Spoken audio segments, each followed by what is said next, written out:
성도 여러분 안녕하세요. 하나님께서 우리에게 새로운 하루를 주셨습니다. 하나님께서 주신 이 하루를 감사하며 하나님께 예배합시다. 먼저 사도신경으로 우리의 신앙을 고백하겠습니다.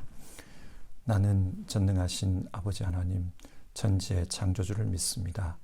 나는 그의 유일하신 아들 우리 주 예수 그리스도를 믿습니다. 그는 성령으로 잉태되어 동정녀 마리아에게서 나시고 본디오 빌라도에게 고난을 받아 십자가에 못 박혀 죽으시고 장사된 지 사흘 만에 죽은 자 가운데서 다시 살아나셨으며 하늘에 오르시어 전능하신 아버지 하나님 우편에 앉아 계시다가 거기로부터 살아있는 자와 죽은 자를 심판하러 오십니다. 나는 성령을 믿으며 거룩한 공교회와 성도의 교제와 죄를 용서받는 것과 몸의 부활과 영생을 믿습니다. 아멘. 찬송가 438장 내 영혼이 은총 입어 우리 1절 부르겠습니다.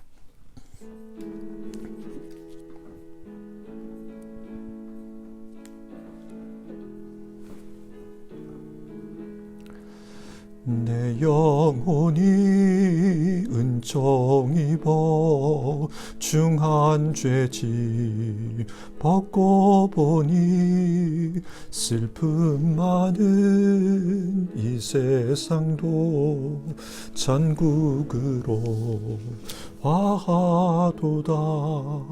할렐루야 찬양하세.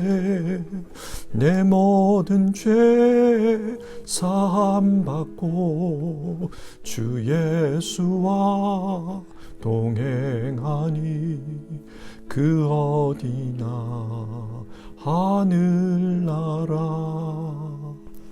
아멘. 오늘은 마태복음 17장 14절부터 27절까지 말씀을 같이 보겠습니다.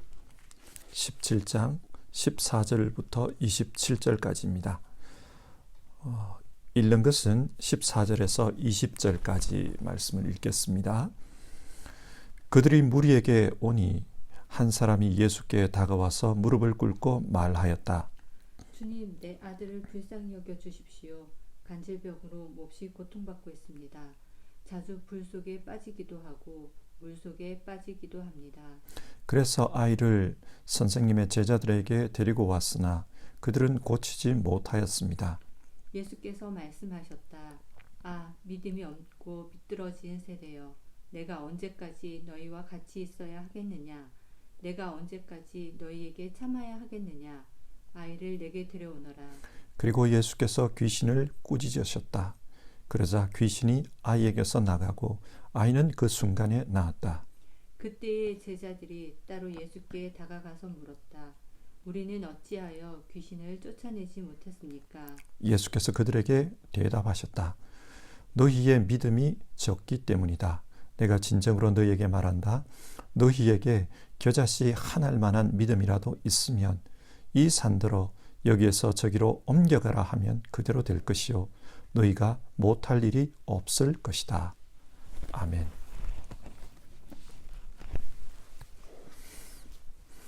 성경은 하나님의 말씀입니다. 따라서 우리는 성경을 읽으며 하나님의 뜻을 파악해야 합니다. 그리고 그 뜻을 파악할 때는 주어진 성경의 흐름을 잘 따라가는 것이 중요합니다. 지금 성경이 무엇을 말하려고 하는가? 그 질문에 집중해야 합니다.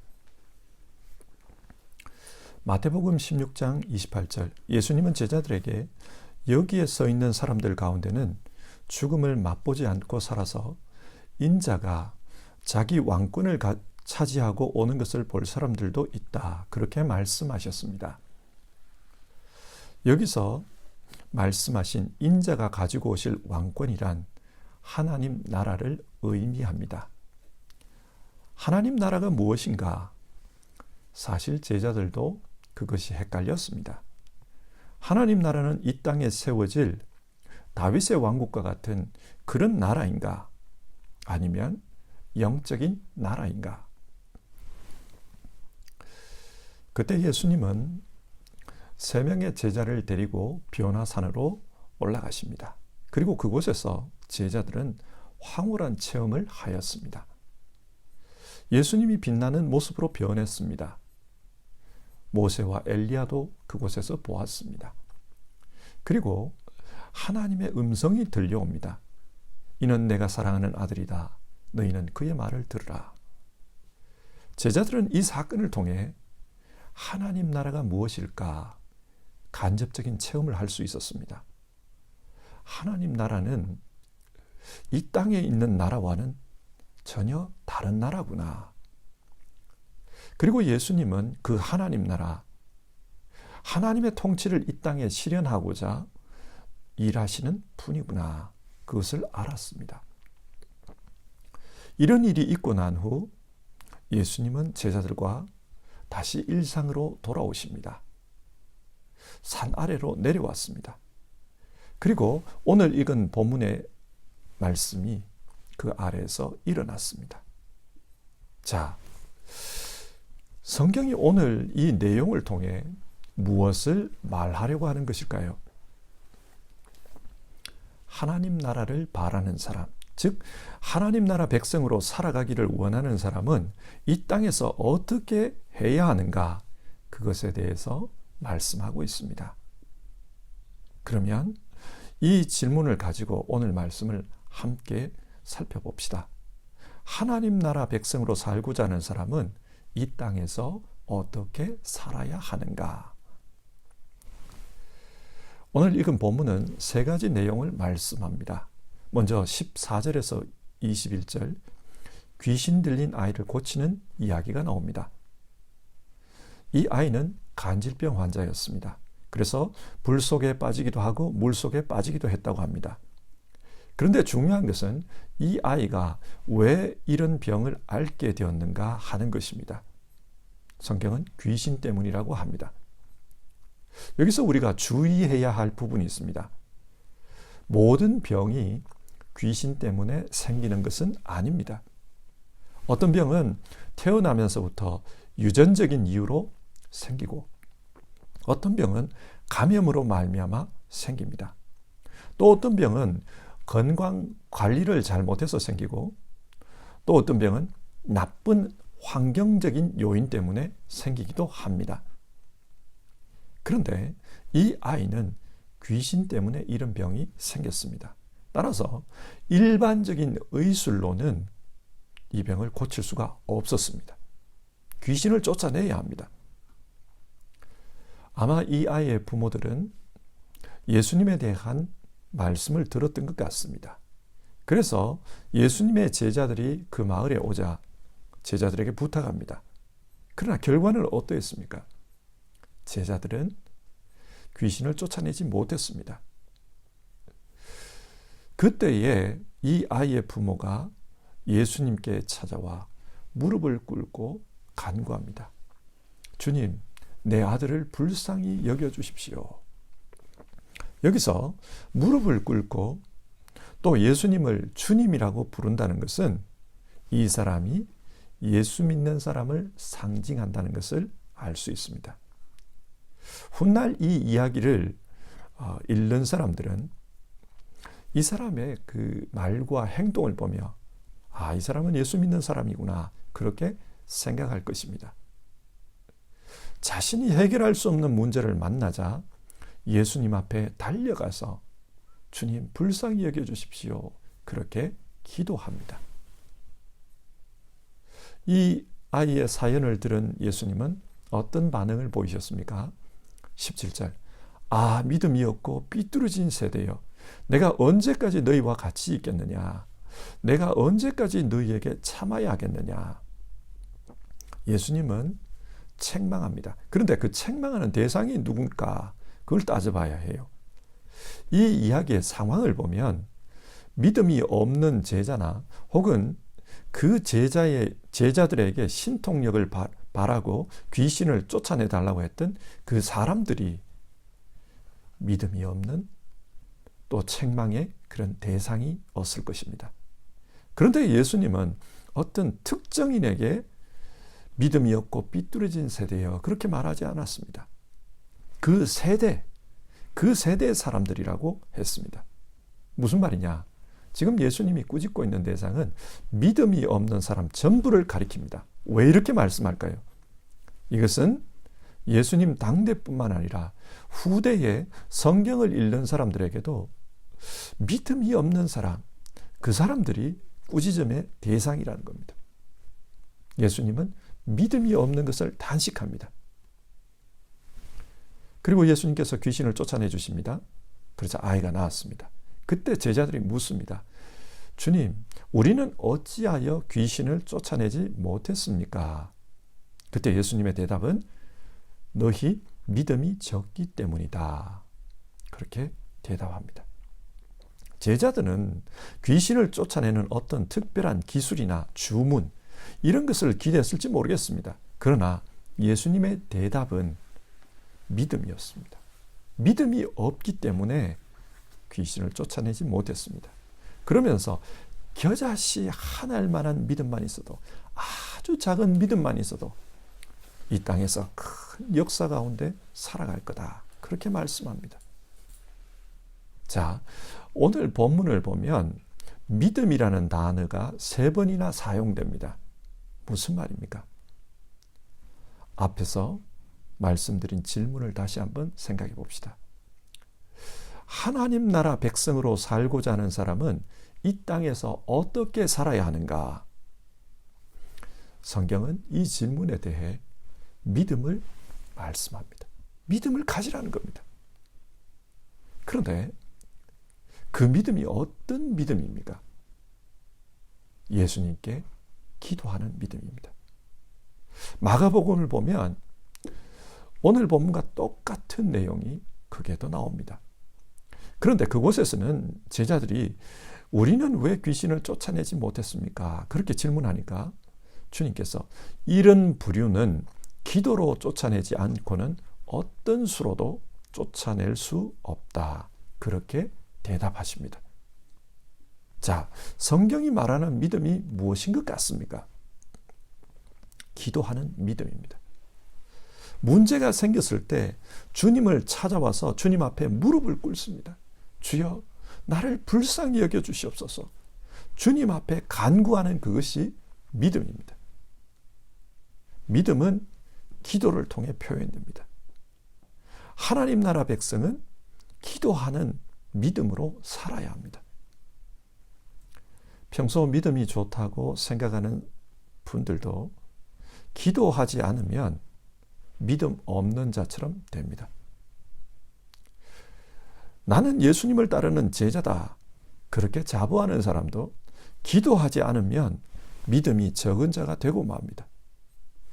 기도는 우리가 주님을 믿고 있다는 것을 표현하는 행위이기도 합니다만 하나님으로부터 믿음의 선물을 받는 통로이기도 합니다. 이 기도를 통해 믿음이 우리에게 옵니다. 지금은 코로나 때문에 정상적인 예배를 드리는 것이 쉽지 않은 상황입니다. 여러분, 지금 여러분의 믿음은 어떻습니까? 여러분의 기도 생활을 보시면 잘 알 수 있습니다. 기도하는 사람이 믿음이 있는 사람입니다. 본문의 두 번째 내용은 22절과 23절인데 예수님께서 두 번째로 순환 예고를 하십니다. 예수님은 또다시 제자들에게 십자가에서 죽어야 한다는 것과 죽은 후 사흘째 되는 날에 살아날 것임에 대해서 말씀합니다. 여러분, 성경이 이것을 통해 무엇을 말하고자 합니까? 하나님 나라 백성으로 살고자 하는 사람에게는 이 십자가와 부활이 믿음의 기초라는 것입니다. 믿음이 뭔가? 믿음은 예수님의 십자가와 부활로부터 시작이 됩니다. 사람들은 믿음을 단순한 지식처럼 그렇게 생각합니다. 그래서 예수님이 나를 위해서 죽으셨다. 그 사실을 알고 있으면 믿음이 있다고 생각합니다. 그럴 수 있습니다. 그러나 이것은 믿음의 일부입니다. 믿음은 십자가를 통해 나도 지금 예수와 함께 죽는 것입니다. 믿음은 부활을 통해 나도 예수님과 함께 새로운 삶을 다시 사는 것입니다. 믿음은 예수님과 내가 이 영생의 문제에 있어서 연합하는 것입니다. 내 인생 안에 예수님의 생명, 예수님의 죽음과 예수님의 부활이 있습니다. 따라서 내 인생은 예수님의 생명이 함께하는 인생입니다. 이것이 믿음입니다. 내 인생 안에 예수님의 생명이 함께하는 것, 이것이 믿음입니다. 앞에서 이미 예수님은 제자들에게 십자가에서 죽어야 하는 것과 또 죽은 후 사흘째 된 날에 살아나야 할 것에 대해서 말씀했습니다. 그런데 왜 두 번째로 또다시 말씀하는 것일까요? 이 말은 우리 인생에서 십자가와 부활은 늘 함께 해야 한다는 뜻입니다. 우리는 예수님을 처음 믿을 때 이제 나는 죽었습니다.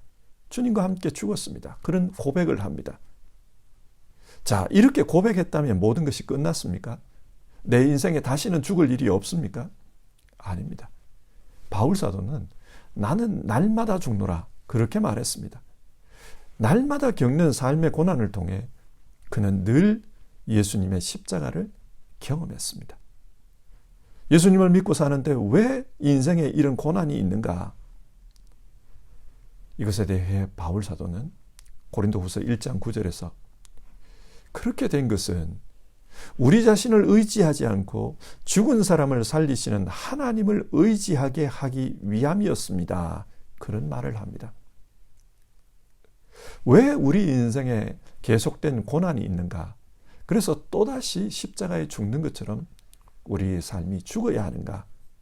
그 이유는 우리 인생에 죽은 사람을 살리신 그 하나님, 그 하나님을 의지하고 사는 믿음을 다시 한번 훈련하기 위해서다.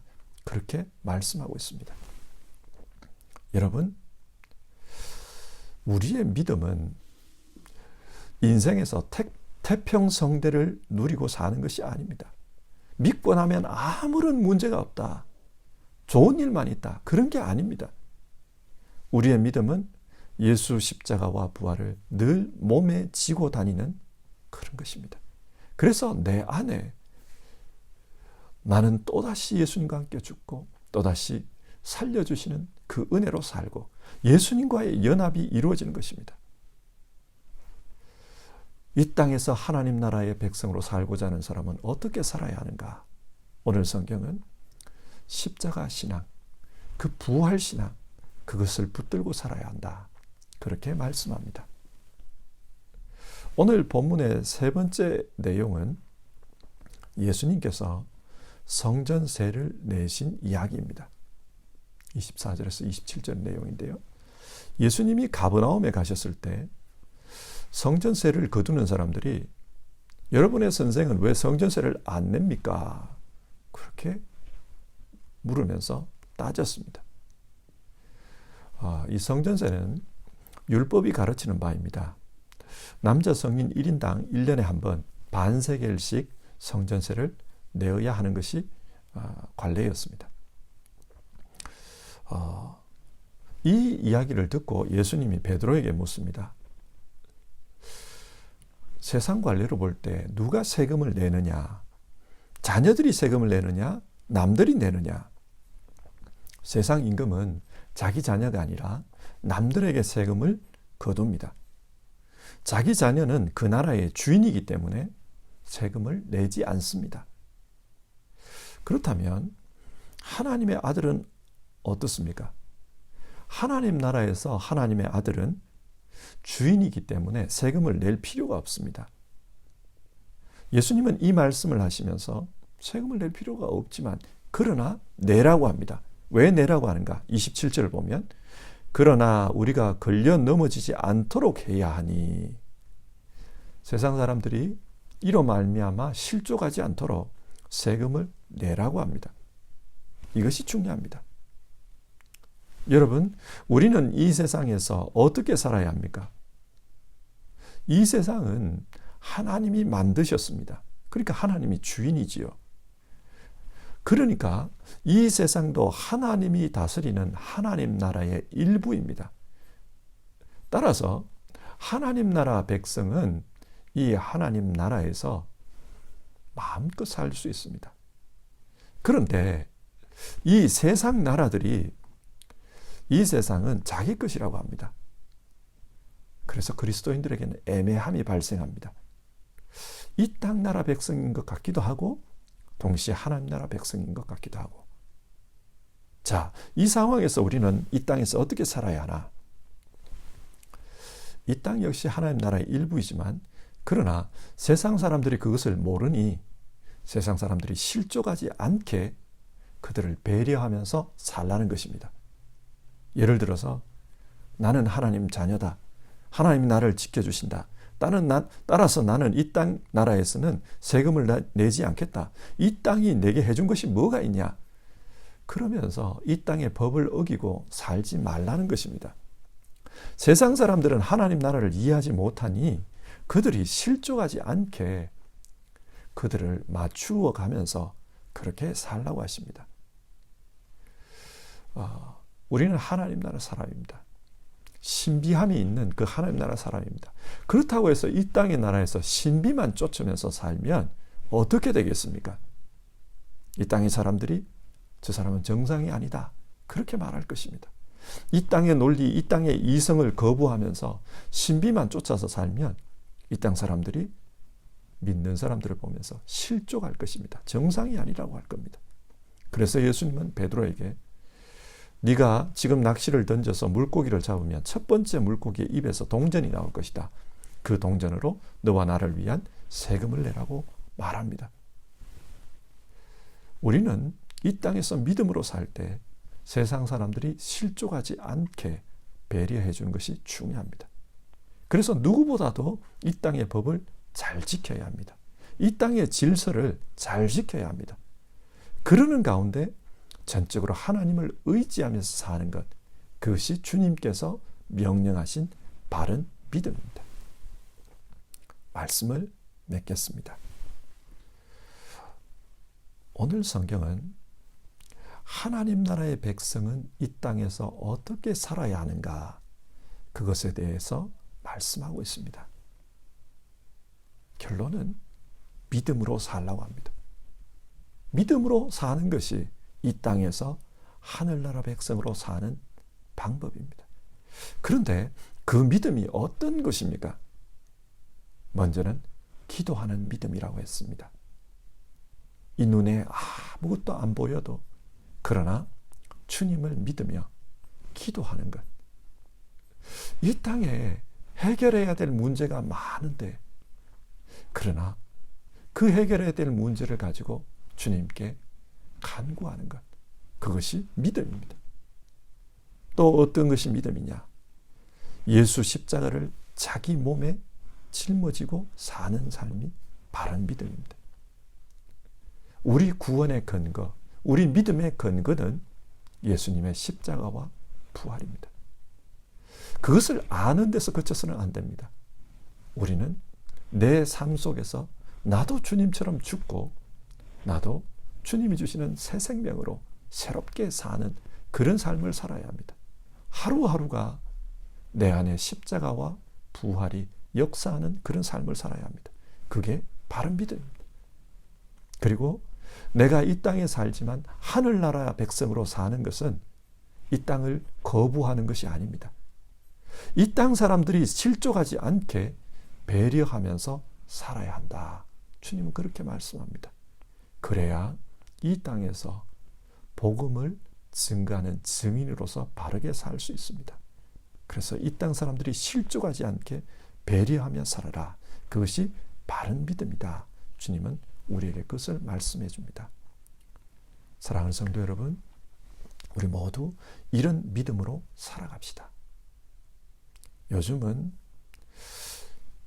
나는 그리스도인입니다. 그러면서 기도하지 않는 사람들이 많은 것 같아요. 나는 그리스도인입니다. 그러면서 예수님의 십자가와 부활을 자기 인생에서 제거해버리는 사람도 많은 것 같아요. 나는 그리스도인입니다. 그러면서 이 땅 사람들을 배려하지 않고 자기 방식대로만 살려고 하는 그런 경우들이 있습니다.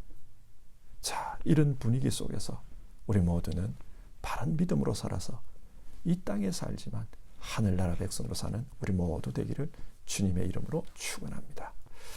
찬송가 449장 예수 따라가며 우리 1절 부르고요. 같이 기도하겠습니다.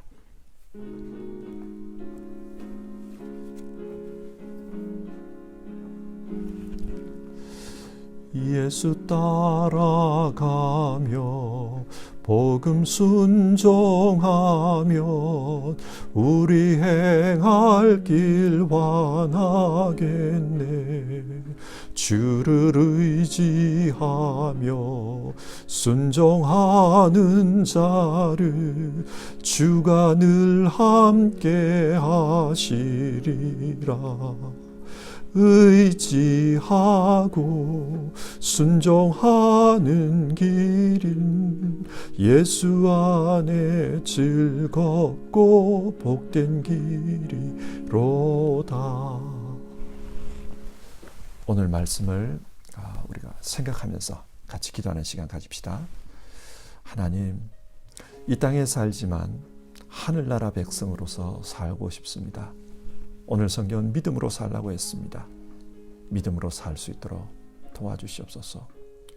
기도하는 신앙인, 십자가와 부활을 안고 사는 신앙인, 이 세상 사람들을 배려하며 사는 신앙인, 그런 신앙인으로 바른 믿음으로 살 수 있도록 도와주십시오. 우리 같이 기도합시다.